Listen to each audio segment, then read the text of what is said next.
नमस्ते। चलिए आज एक बहुत ही इंटरेस्टिंग सवाल पूछते हैं।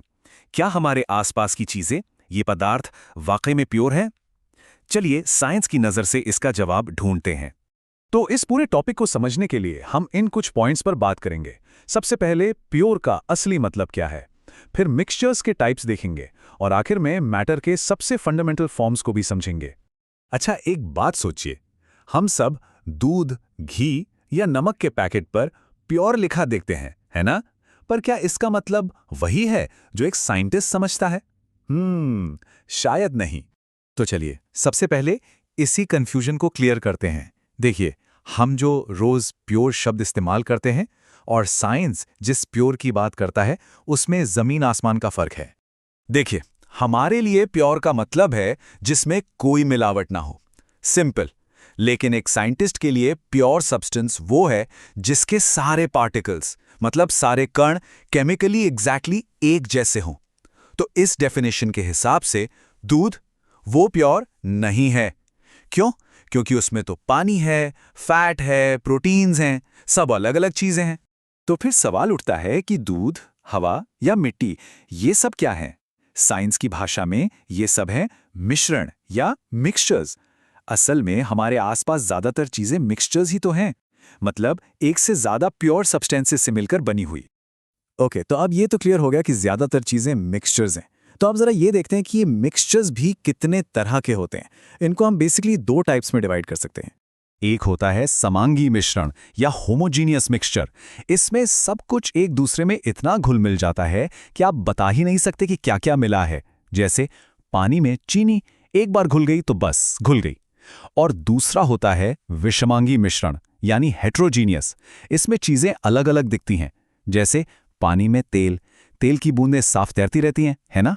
चलिए अब इन मिक्सचर्स की दुनिया में थोड़ा और डीप डाइव करते हैं। पार्टिकल्स के साइज और उनके बिहेवियर के हिसाब से हम मिक्सचर्स को तीन और कैटेगरीज में देख सकते हैं: सॉल्यूशंस, सस्पेंशंस एंड कोलॉइड्स, यानी विलयन, निलंबन और कोलॉइड्स। ये टेबल देखिए, इससे सब कुछ एकदम क्रिस्टल क्लियर हो जाएगा। सबसे बड़ा फर्क है पार्टिकल साइज का। सॉल्यूशन के पार्टिकल्स इतने छोटे होते हैं कि दिखते ही नहीं। सस्पेंशन के पार्टिकल्स सबसे बड़े होते हैं और कोलॉइड के वो बीच में कहीं होते हैं। इसी वजह से सॉल्यूशन और कोलॉइड स्टेबल होते हैं, लेकिन सस्पेंशन के पार्टिकल्स कुछ देर में नीचे बैठ जाते हैं। और हाँ, एक और बहुत इंटरेस्टिंग चीज है, टिंडल प्रभाव। अब सवाल यह है कि ये टिंडल इफेक्ट है क्या भला? बहुत सिंपल है। जब लाइट की कोई बीम किसी कोलॉइड से गुजरती है तो उसके पार्टिकल्स लाइट को स्कैटर कर देते हैं, मतलब फैला देते हैं, और इससे हमें लाइट का रास्ता साफ साफ दिखने लगता है। बस इसी को कहते हैं टिंडल इफेक्ट। ये तस्वीर देखिए, एकदम परफेक्ट एग्जाम्पल है। लेफ्ट साइड में कॉपर सल्फेट का सॉल्यूशन है। इसमें से टॉर्च की लाइट गुजर रही है पर रास्ता नहीं दिख रहा। अब राइट साइड में देखिए, दूध और पानी का मिक्सचर है जो एक कोलॉइड है, और देखिए इसमें लाइट का पाथ कितना साफ चमक रहा है। यही है टिंडल इफेक्ट इन एक्शन। और पता है, ये सिर्फ साइंस लैब की चीज नहीं है, इसे हम अपनी रियल लाइफ में भी देखते हैं। कभी किसी घने जंगल में या सुबह सुबह किसी धुंध वाले कमरे में जब सूरज की किरणें आती हैं तो वो लाइट बीम साफ दिखती है ना? वो हवा में मौजूद धूल और नमी के पार्टिकल्स की वजह से होता है। ये टिंडल इफेक्ट का एक बहुत ही ब्यूटीफुल एग्जाम्पल है। ओके, तो हमने ये तो समझ लिया कि मैटर क्या है और कितने तरह का होता है। अब बात करते हैं कि मैटर चेंज कैसे होता है।